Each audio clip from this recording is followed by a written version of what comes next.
Bonjour tout le monde. Eh bien, je suis heureuse de vous retrouver. Ça fait un moment que je n'avais pas fait de vidéo concernant le potager. J'attendais de vous montrer des choses intéressantes. Eh bien, maintenant, on est dans le vif du sujet. Je ne sais pas si vous êtes comme chez moi, mais nous avons eu énormément de pluie. Alors, pour un mois de mai et un mois de juin, on ne peut pas dire que le temps soit vraiment folichon. On a eu quand même des belles journées, mais entrecoupées de périodes pluvieuses. Alors c'est vrai, on a besoin de pluie, c'est très bien, mais la chaleur n'est pas non plus au rendez-vous. Vous voyez, j'ai encore des pulls et on continue à mettre un peu de chauffage dans la maison. Bref, c'est pas le sujet du jour. Je vais vous montrer ce qui a poussé, ce qui a moins bien marché, les catas aussi du potager en vue de la saison. Et puis, allez, c'est parti.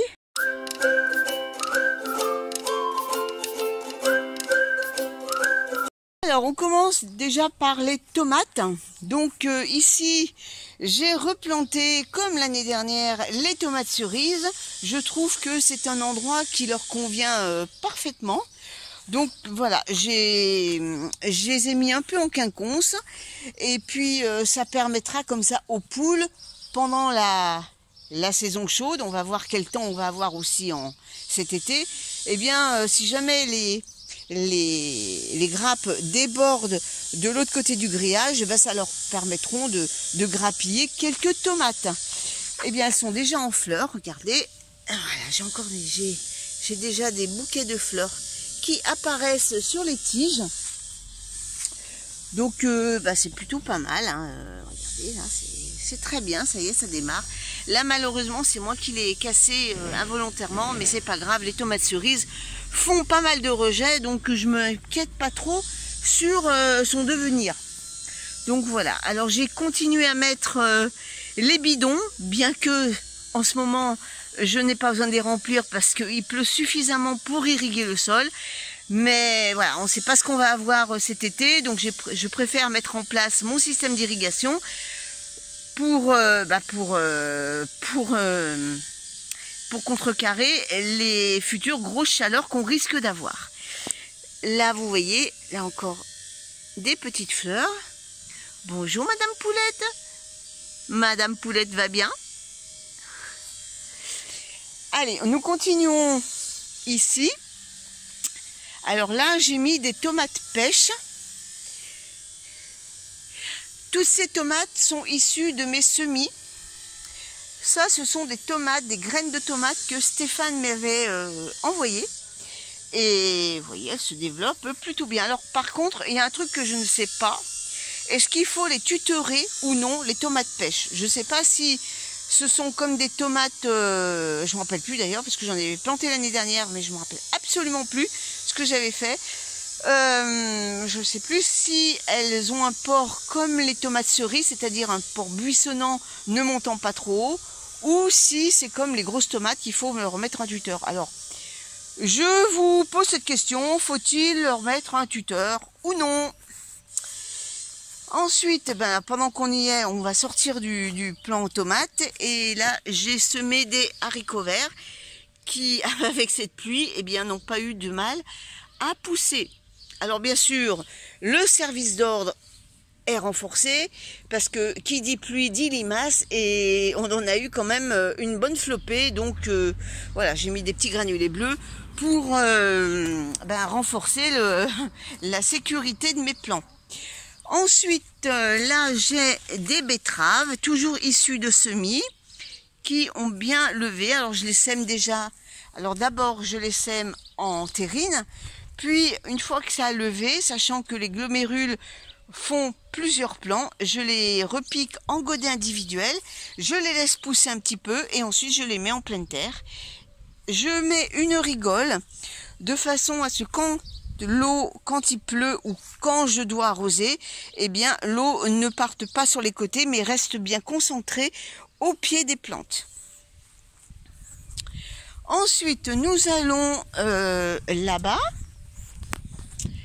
Alors là, je vais vous montrer une cata, j'en sais rien, parce que Elle est toujours là, mais ce matin, j'ai eu la désagréable surprise de voir ma courge éponge se faire grignoter.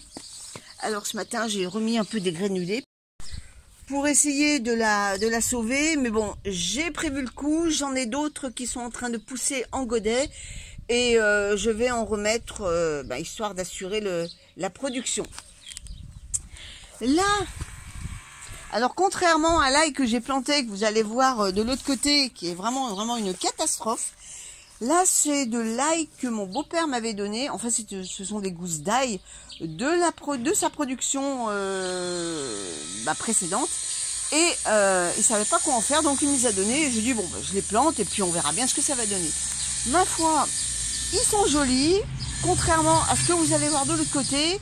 C'est franchement pas folichon. Alors je sais pas ce que ça va donner parce que c'était des petites gousses. Mais voilà, bon, pour l'instant, ils vont bien. Donc croisons les doigts pour que cela dure.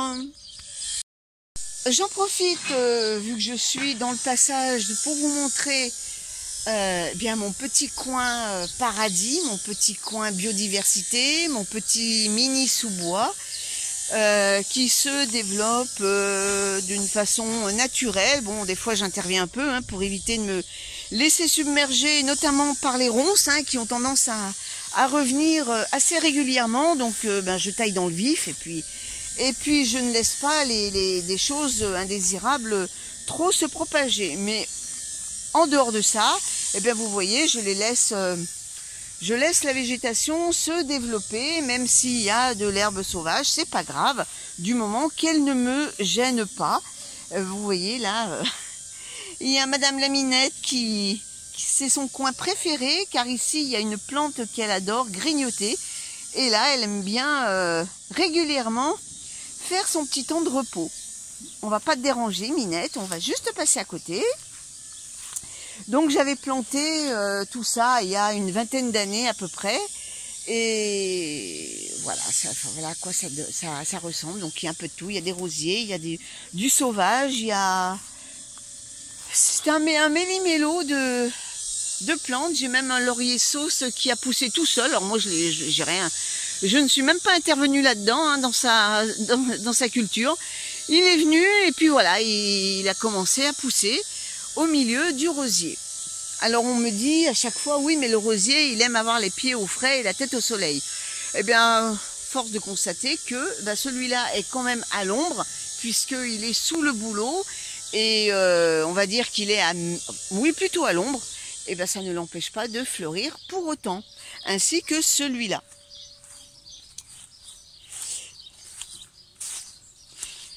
On fait le tour. Là, j'ai un magnifique érable du Japon rouge. J'en ai deux. On va y aller. Là, c'est encore un rosier. Et voilà le deuxième érable du Japon. Alors, celui-là devient rouge à l'automne, mais pendant la belle saison, il est tout vert, alors que lui, il est pourpre et devient tout rouge à l'automne. Ici, nous avons du houx. Et là, c'est un osmanthus à feuilles de houx. Vous voyez qu'il se ressemble vraiment. Allez, on pivote. Et en même temps, pour clore le tout, j'ai une bignonne qui n'est encore pas en fleurs, bien sûr, qui va fleurir cet été. Et là, j'ai des géraniums vivaces. Donc celui-là a fini de fleurir. C'est le premier à fleurir de la saison. Et ensuite vient se mettre ces petits géraniums. Alors ceux-là, je ne m'en occupe absolument pas, si ce n'est de tailler encore dans le vif pour limiter leur expansion, parce que vous voyez, ils ont tendance à s'étaler. Allez, on continue. Ici, j'ai encore pas fini de débroussailler.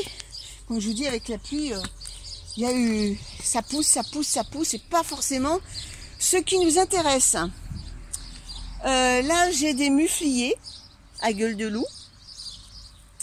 Et ça, je sais plus. J'ai oublié son nom. Une nigelle, je crois. Avec des soucis. Allez, on fait le tour.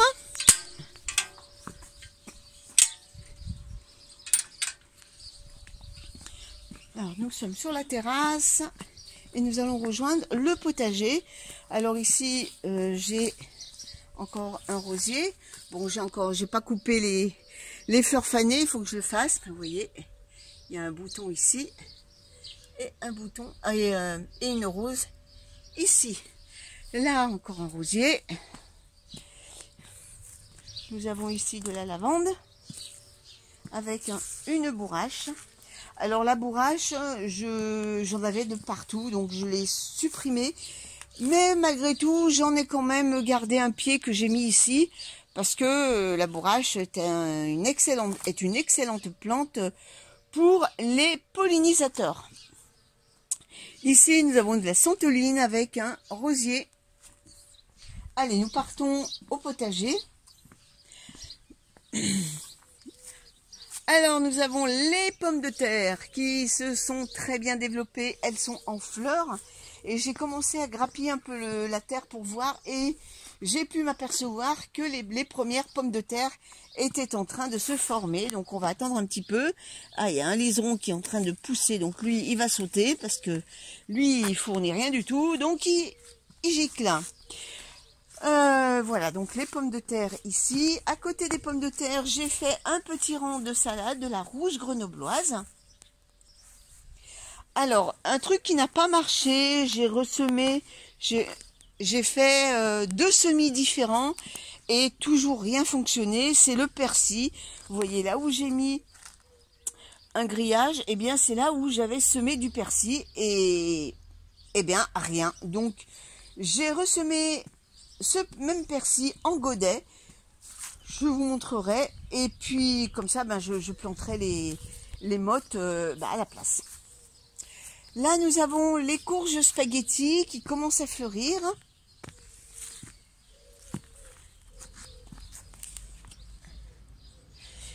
Alors sachant que la courge spaghetti c'est une courge qui court, donc pour l'obliger à partir dans le sens où moi je veux, parce que c'est pas elle qui décide, eh bien je le remets, vous voyez, je les attache avec des sardines. Ça ce sont des sardines pour fixer les toiles, pour fixer les bâches, des choses comme ça. Donc voilà, je les maintiens à l'aide de cet ustensile pour l'obliger à partir dans la direction que je souhaite. Idem celle-là, parce qu'elle avait tendance à partir de l'autre côté, et de l'autre côté, vous voyez, on a l'allée, donc je ne veux pas qu'elle vienne s'étendre là où on passe. Donc voilà, j'ai mis une petite sardine ici, histoire de lui faire prendre le bon pli. D'ailleurs, je viens de voir, j'ai une petite courge qui commence à pousser. Alors ça, ce sont les courges spaghetti. Et à côté, nous avons la courgette. Donc 3 pieds de courgette, pareil, qui sont en fleurs. Donc là, j'ai que des fleurs mâles. Ah non, j'ai une fleur femelle qui est là. Donc je crois qu'il y a des courges jaunes et des courges vertes. Alors, lesquelles, j'en sais rien. On verra bien quand on aura les fruits. Donc voilà, ici encore une petite courgette, pardon. Ensuite, il faut que je montre le fameux raisin. On n'avait récolté qu'une seule grappe l'année dernière. Et là, regardez un peu. C'est tout simplement trop bien. J'ai plein de grappes de partout. Alors, j'espère que là, cette fois, on va être gourmand en raisin. Regardez un peu. C'est trop bien. Alors que l'année dernière, il m'avait fait... Allez, 2 grappes à tout casser avec des grains vachement espacés les uns des autres. Et là, vous voyez, c'est trop bien. Alors celui-là, c'est une vigne qui donne un raisin rouge. Par contre, le blanc, ça y est, monsieur daigne bien vouloir pousser. Il n'a jamais rien donné jusqu'à présent. Pourtant, ils ont été plantés au même moment, à la même période. Et vous voyez, il y en a un qui est beaucoup plus vigoureux que celui-là. Mais cette année, voilà, il a envie de pousser, donc on va bien le laisser faire. Alors, je pense que cette année, on va pas avoir de raisin. On va le laisser s'installer, et puis voilà, j'espère que pour lui, ça y est, c'est parti. Donc vous voyez, il n'y a pas que les bonnes herbes qui poussent. avec cette pluie, c'est vraiment une plaie. Alors je sais bien que la biodiversité, il n'y a pas de mauvaises herbes, je suis d'accord, mais quand elles viennent contrecarrer vos légumes, eh bien ça devient mauvaise herbe. Donc ça dégage. Voilà. Hop, je le mets là. Ensuite ici, eh bien il me restait encore des tomates cerises que j'ai plantées ici. Elles se développent bien. Alors ça pousse tout seul, hein. Ouais, il y a les petites fleurs qui sont là. Et j'ai même des futures tomates qui commencent à arriver. J'en ai une là-bas. Je sais pas. Alors, attendez, je vais faire le tour pour vous montrer. J'ai une petite tomate qui commence à se former. Je l'ai vue de l'autre. Ah ouais, voilà. Elle est là. Regardez.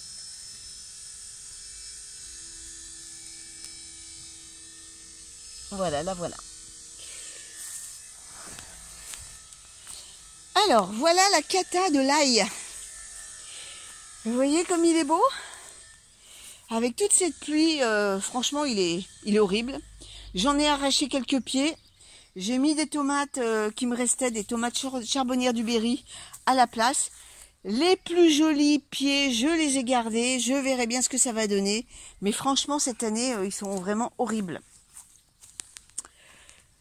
Ensuite, ici, j'ai planté 2 pieds d'aubergine. Alors ça, ce ne sont pas des plants que j'ai semés, ce sont des plants que j'ai achetés, puisque j'en consomme pas non plus tous les jours. Donc 2 pieds d'aubergine, 2 pieds de poivron, c'est largement suffisant. Et j'ai une cata, j'ai acheté 2 melons. Un que vous voyez ici, qui commence, je crois, à fleurir. Et puis un, voilà, du moins ce qu'il en reste. 2 melons. Donc, on verra bien. Il me restera qu'un pied de melon. Parce que là, maintenant, dans les jardineries, c'est trop tard. Il n'y en a plus. Et là, eh bien, c'est un pâtisson. Un pâtisson, je crois que c'est un orange. Là, là, il reste encore des laitues qui sont en train de monter à graines. Donc, celles-là, je vais les ramasser avant que ça devienne trop haut. Et puis là, ce sont les grosses tomates. Alors, il y a de la cœur de bœuf, il y a de la charbonnière du Berry, il y a de la Montmorin. Et donc voilà, là, elle commence à fleurir, voyez. Alors ça, c'est une grosse fleur à tête de chat. Alors en général, il ne faut pas les garder, mais je ne fais pas de collection, je ne fais pas de vente de graines, donc ça va donner une tomate, même si elle n'est pas conforme à la variété, j'en ai rien à faire, je la garde. Donc voilà.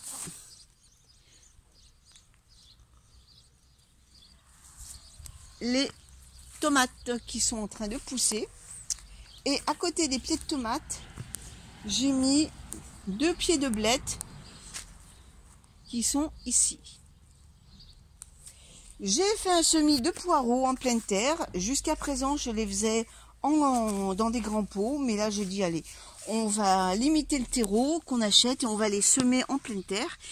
Et moi, je mets le compte sur la pluie, hein, parce qu'il a plu énormément. Donc, le sol a bien été irrigué. Et vous voyez les petits poireaux qui sont en train de pousser. Alors, j'ai mis cette grille, c'est pour éviter que les chats viennent me faire des trous et me déterrent les petits plants.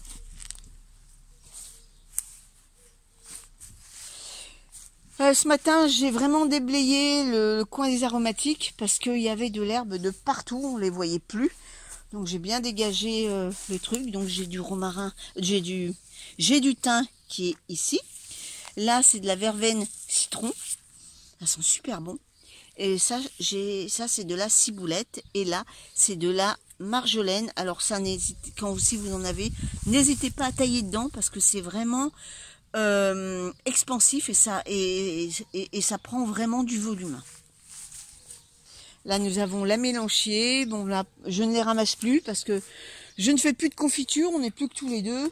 Et la confiture, on n'en mange plus trop. Donc, la mélanchier, ça sert de nourriture pour les oiseaux. Ici, j'ai de la menthe.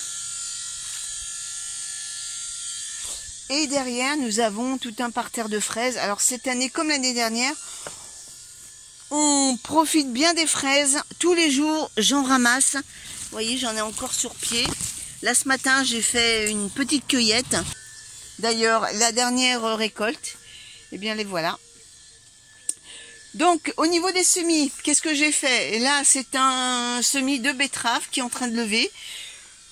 Quand tout aura bien levé, eh bien, à ce moment-là, je les repiquerai en godets individuels pour les laisser pousser et elles viendront rejoindre les betteraves que vous avez vues en début de vidéo.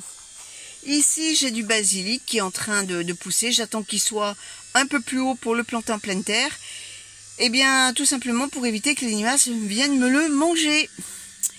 Et puis là, ben, c'est encore un semis de laitue rouge grenobloise qui est en train de lever. Pareil, quand elles seront un peu plus hautes, je les repiquerai en godets individuels. Je les laisserai se développer et je les planterai en pleine terre ensuite. Ensuite, qu'est-ce que j'ai? Là, j'ai encore des tomates qui sont en godet, mais alors je ne sais pas où les mettre. Je les garde au cas où j'aurai une cata, et puis si jamais, eh bien, tout va bien, bah, à ce moment-là, je vais mettre au compost, hein, c'est pas grave.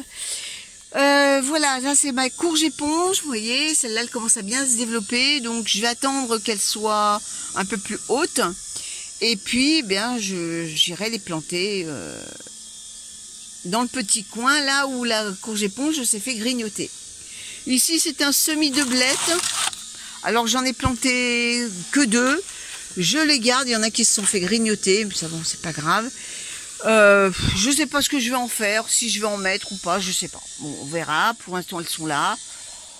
Si jamais je me fais attaquer mes 2 plants, j'aurai toujours des plans de secours. Et voilà mon persil fraîchement semé. Alors, sachant qu'il faut 3 semaines pour la lever, je les ai semés il y a quelques jours, donc forcément vous ne voyez rien, pour essayer d'avoir au moins du persil cette année, parce que là les semis en pleine terre, c'est vraiment la cata. Ici j'avais semé de la salade. Alors vous voyez qu'il y a des petites salades qui commencent à pousser, mais alors vous voyez les grosses monticules, ben, c'est un chat qui est venu faire ce qu'il avait à faire, donc voilà, ils m'ont tout déterré, quoi. Voilà pourquoi là, j'ai plus de grillage. J'avais mis un voile anti-insecte, mais avec le temps, ben, il s'est désagrégé et là, je n'ai plus rien. Donc, j'ai simplement ce grillage-là, mais bon, voilà, j'ai rien d'autre pour protéger. Normalement, je devrais fermer ici, mais j'ai plus rien, donc je vais voir. Bon, c'est pas grave, je referai un semis ultérieurement. Là, vous voyez, j'en ai une ici. Alors, si j'en ai qui arrivent à percer, bah, tant mieux, hein, on verra bien. Voilà, bah, écoutez, on a fini le petit tour du potager. Je vous souhaite à tous une bonne semaine, un bon dimanche, et puis eh ben, on se retrouve très vite hein, pour d'autres aventures au potager. À bientôt tout le monde!